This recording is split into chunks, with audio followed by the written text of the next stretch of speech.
Hello folks, and welcome to this year's State of Hunger Address. I'm Susannah Morgan, CEO of Oregon Food Bank.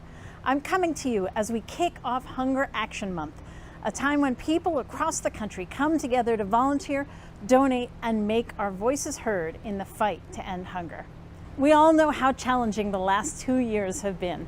It's no secret that our communities continue to face significant economic disruption in the wake of the pandemic. Many of us lost jobs, lost income, lost access to schools and childcare, lost friends and loved ones. We've also struggled through wildfires and extreme weather events, from debilitating ice storms to record-breaking heat waves. These challenges are now coupled with shocks to global food and fuel supplies due to the war in Ukraine, leading to higher costs of the many essentials. Nearly 1 in 5 Oregonians have faced food insecurity, not knowing where our next meal might come from. And the impact fell hardest on the communities that have faced disproportionate hunger and poverty for generations: people of color, immigrants and refugees, single moms and caregivers, and our trans and gender nonconforming neighbors. To put that into perspective, our network of regional food banks, pantries, free food markets, and meal sites worked with nearly 1.7 million community members over the course of 2020. That's nearly double what we saw pre-pandemic and the worst rate of hunger in a century. We made progress in 2021 thanks to the government intervention and community generosity, down to 1.2 million people accessing emergency food assistance. That brings us to today. Many of us are still recovering from pandemic impacts, and any additional pressure on income or the rising cost of living makes it even more difficult for families to make ends meet. The cost of our groceries in our communities is up at least 10% overall. This is happening at a time when lower income households already spend more than a third of our budgets on food. For families struggling to make ends meet, every dollar counts. And these rising costs have a real impact on people's ability to put food on the table. So yes, we are absolutely seeing a rise in need for support, whether through our emergency food assistance network or critical programs like SNAP and WIC. Just a few weeks ago, a leader from one of our local partners reported an increase of 34% over last year. Free food markets in the Portland area reported seeing more than 1,000 new families in a single month. And many are families with 2 incomes. 2 people working full-time who now aren't able to make ends meet.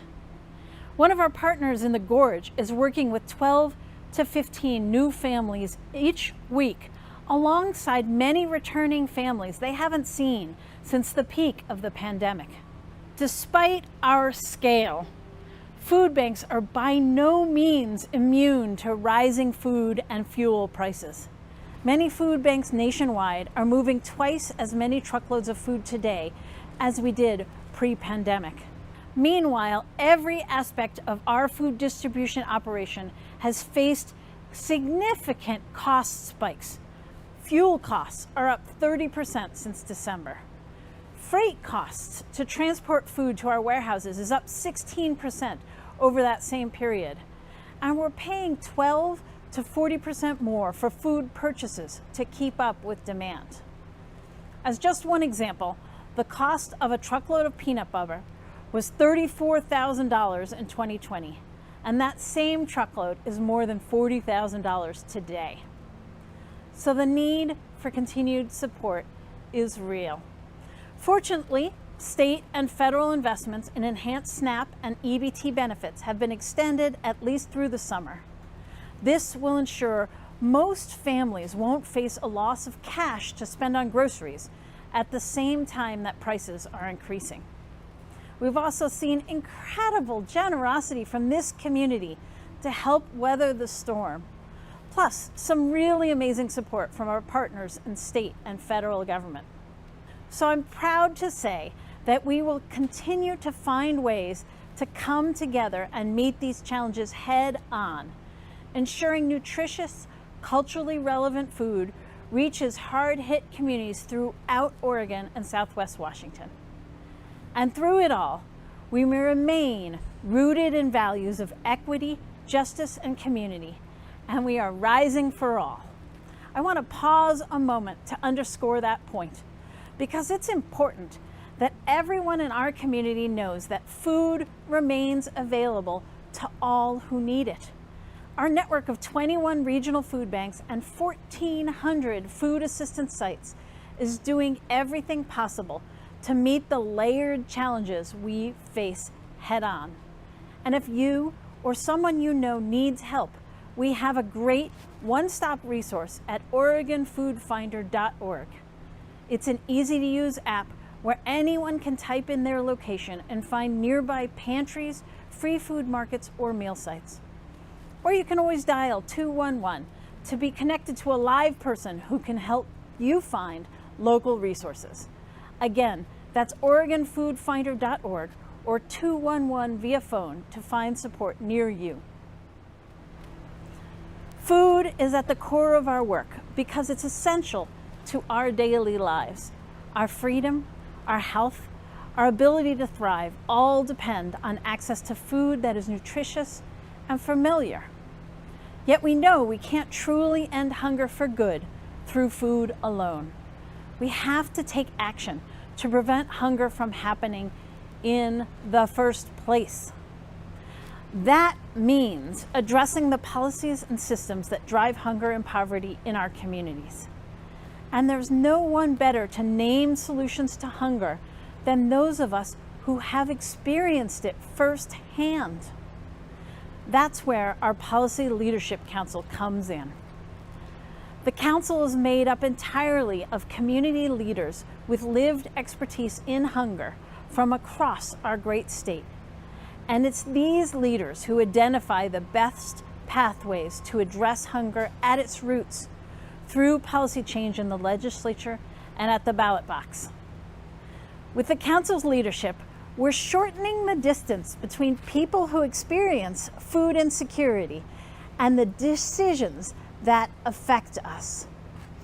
And our voices have already made a huge difference. In recent years, we've secured major anti-hunger policy and investment victories on affordable housing, access to transportation and early childhood education, funding for food assistance programs and infrastructure, improved pay and working conditions for essential workers in our food systems, stronger accountability measures and community safety, support for Oregonians who are immigrants and refugees, and reworked harmful drug policies to invest in mental health and addiction services. None of this would be possible without the hard work, dedication, and love from this community. And Hunger Action Month is a time when we'll all come together to bring focus, attention, and action to the fight to end hunger for good. Throughout September and beyond, we'll share a host of resources, inspirational stories, and opportunities to get involved with a focus on addressing food insecurity at its roots. The root cause of hunger is poverty, and poverty itself has root causes in inequities such as racism and sexism. Because these root causes are systemic, the solutions must be systemic too, from policy change to government investment. And here in Oregon, many of these decisions are made at the ballot box, with voters directly deciding how we'll address key issues in our communities. While some issues are still being considered, we already know for certain that hunger is on the ballot this fall. Just one example, we'll be able to vote to guarantee access to affordable health care in Oregon. The cost of healthcare and food insecurity rates are incredibly intertwined. Studies show that health challenges tied to food insecurity cost upwards of $53 billion annually. That's billion with a B. In Oregon alone, that's over $583 million in healthcare costs. And on the individual level, it means that more than $1,800 in additional out-of-pocket costs each year for people already facing hunger and poverty. Consider the burden those additional costs place on families that are already on the edge, already struggling to make ends meet. It's clear that we need to ensure everyone in our communities has access to nutritious food and affordable health care so that each one of us can thrive. That's why our Policy Leadership Council identified this as one of the key anti-hunger ballot initiatives our organization will support this fall. But that's not the only ballot item that directly affects hunger and poverty in our communities. Legislators pass laws that impact our families' ability to put food on the table. Governors set budget priorities that determine whether or not our emergency food assistance network has the resources we'll need. And depending on where you live, we expect to see initiatives on racial justice, community safety, access to early childhood education, and more, all root causes of food insecurity. So whether or not you're able to vote in Oregon, please sign the pledge to address hunger on the ballot this fall. You can head on over to OregonFoodBank.org/Hunger Action Month right now to sign your name. If you're already registered, we'll make sure you have all the information you need on key ballot initiatives and where the candidates stand on hunger. And if you can't register at this time, we'll connect you with the tools and resources to spread the word. With each vote cast in support of anti-hunger policies, we are one step closer to a future of resilient communities that never know hunger. That's why I'm asking everyone, that means you, who cares about these issues, to get involved. And if that's not enough to drive home the connection between hunger and public policy, there's even a holiday to underscore the importance of making our voices heard at the ballot box. It's no coincidence that National Voter Registration Day occurs during Hunger Action Month, set for September 20th this year. So join us in celebrating the impact of our collective voice and the future changes that are needed to make sure even more of us are heard at the ballot box. We humans made the systems that perpetuate hunger in our communities. And with our civic engagement and with our votes, we humans can change them. Because hunger is on the ballot this year and every year, especially here in Oregon. In addition to voting and being civically engaged, there are other ways to tackle hunger. And we have all the tools and information you need at OregonFoodBank.org/Hunger Action Month. You can volunteer some of your time sorting food in our warehouses or at a distribution event in the community. You can make a financial contribution to support our efforts to end hunger for good. You can sign up for a phone bank, text bank, or one of our Ending Hunger Power Night events. Get involved early in efforts to increase food security in the next state legislative session. Just by tuning into this conversation, you're already taking an important first step. And no matter which path you choose, I hope you'll get involved in a way that's meaningful to you. Your support has made our work at Oregon Food Bank possible for more than 30 years, and especially so through the many challenges of the past 2 years. This community has stepped up in so many amazing, innovative, and generous ways. Together, we've not only been able to meet crisis after crisis head on, we have made real progress in our long-term efforts to end hunger for good. I am grateful for, inspired by, and in awe of all this community has accomplished so far in the fight to end hunger at its roots. And I know we're just getting started. Now, if you'll give me just a minute, I'm going to step over to a quieter space to answer your questions about the state of hunger and our path forward. I'll be right back.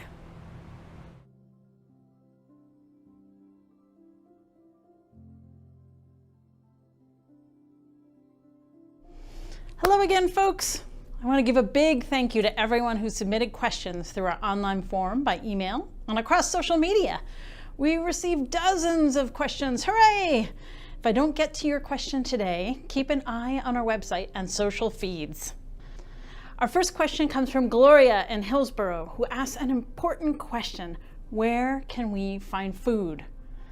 Gloria, food is available to everyone who needs it. The Oregon Food Bank Network includes more than 1,400 food assistance sites throughout the state and into Southwest Washington. We have a one-stop place where you can find them at OregonFoodFinder.org. Just type in your location and you'll see all the nearby pantries, free food markets, and meal sites in your community. You can also call 211 to connect with a live person who can help with local resources. And beyond our food assistance network, it's also important that everyone knows about the resources available through the Supplemental Nutrition Assistance Program, which many know as SNAP, the Oregon Trail Card, or even its old name, food stamps. For more information on getting started with cash benefits for groceries, visit OregonFoodBank.org/SNAP. Katie in Eugene asks, how is inflation driving the need for food assistance in Oregon? Yeah, well, without a doubt, the rising cost of food and housing is increasing demand for food assistance, and we're seeing that play out every day across our network. So many of our families are still recovering from the economic disruptions caused by the pandemic, and these increases in food, fuel, and other essentials have pushed many back over the edge. At the peak of the pandemic, 1.7 million people sought food assistance in Oregon and Southwest Washington, the highest need in a century. And I'm certain we'll see well over 1 million people this year across our network. It was combined community generosity and government action that helped us meet the challenges of the past 2 years. We need that same focus and attention to meet this current moment. Joanne and Tigard shared a host of ways their family is active in local food assistance efforts and asked, what else might we do to get to the root causes of food insecurity in our community? First, thank you, Joanne, for all you're doing in Tigard. The work to ensure no one goes hungry today is critical. And yet you ask exactly the right question. How can we address the issues that cause people to face hunger in the first place? The root cause of hunger is poverty. And poverty itself has deep, deep roots in systemic inequities and discrimination. Racism, sexism, classism, ableism, and more all play a huge role. I'm not talking about these issues at the individual level. These root causes are built in, consciously or not, into so many of our systems and institutions. So when we think about the true long-term solutions, they have to be at that level with policy change. We have to ask ourselves, what can we do at the town or county level? What can our legislators and governors do to invest in our food security network, to ensure our safety nets are there for all Oregonians, no matter where we were born? What can voters do at the ballot box to pass initiatives that make essentials like healthcare more affordable or create a more welcoming, inclusive state? And the answer is, be active. Everyone has to be civically active. Visit OregonFoodBank.org/Hunger Action Month today to get started. Next is a question from William in Lake Oswego, who asks, in just a few weeks, we'll elect a new governor. What does Oregon Food Bank think about the candidates? That's a great question, and I have half an answer to it. Oregon Food Bank is registered as what's called a 501c3 organization, which basically means we're tax exempt because of the important work we do in the community. Nonprofits like us can weigh in on a host of policy issues that are tied to our mission, and we do. Oregon Food Bank and our allies have been able to secure some really amazing successes on hunger-related issues through ballot initiatives and in the legislature. What we cannot and do not do is endorse candidates for elected office. That said, we want to make sure everyone knows where the candidates stand on key hunger issues, so we ask them. During the primary season, we sent out a questionnaire to all the candidates running for governor, and we had a really great response. 14 candidates replied, and you can see their answers at oregonfoodbank.org/governor. And now that we're in the general election, we're asking those same questions of the final 3 candidates who will appear on the November ballot. We've already heard back from 1 candidate and hope to have answers from all 3 by the time ballots arrive in the mail. So stay tuned. We want to make it as easy as possible for everyone to hear directly from the candidates in their own words. Okay, Margarita in Grants Pass asks, how often can people receive food from Oregon Food Bank partners? And Nancy in Milwaukee asks, what support is available for people who lack transportation or are unable to travel to a pantry? Great questions on the accessibility of food in our communities. The Oregon Food Bank Network, as I said, includes more than 1,400 pantries, free food markets, and meal sites. Most do not have specific restrictions on how often someone can receive support, but many are managed by groups of local volunteers, and there may be limitations on the days or hours a given market is open, how frequently a mobile food pantry stops at a specific location, or what area a meal site serves. Some may offer services in a specific zip codes, counties, or school districts, for example. That said, many began offering drive-up and delivery services during the pandemic, and some even have online ordering systems. The best way to find options in your community is through our website at oregonfoodfinder.org. Just enter your address or zip code, and if you have questions for a specific organization, there's contact information listed right on that website. Okay, here's a question from Sarah in Lincoln City. Can we expect any new action on hunger at the federal level now that so many national pandemic support policies are expiring? The answer is, it's always possible and it's always hard. You know, I have to say that Oregon's congressional delegation has been and continues to be great champions of ending hunger. And with the advocacy of our communities, all of you tuning in, and many others, we've been successful in extending federal investments in direct assistance programs like SNAP that help families put food on the table. Here's a most recent example, a huge announcement of $46 million in additional EBT benefits that will boost food assistance for more than 80,000 kids in Oregon. Action is possible. That said, we're all aware of how tough it is to get anything through Congress these days. And the months just prior to an election aren't exactly known to be action-packed, in DC at least. The likelihood of a new round of stimulus payments or other direct support is not high. But we can't lose sight of the fact that these are people who are elected to represent us, to represent our community's needs. And when it comes to hunger specifically, our advocacy encouraged our leaders to act many times in recent years. So we have to keep it up. We're paying particular attention to the White House Conference on Hunger and Health, which coming up towards the end of September. We'll send out more information soon on how each of us can take action.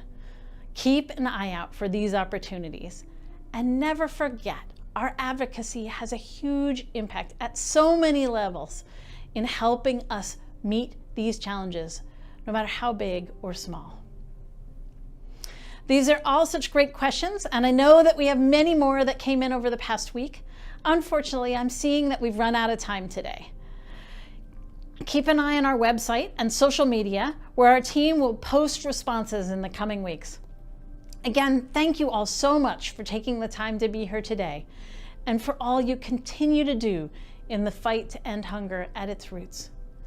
We absolutely could not do this work without you, and my heart is beyond full with the support and love of this community.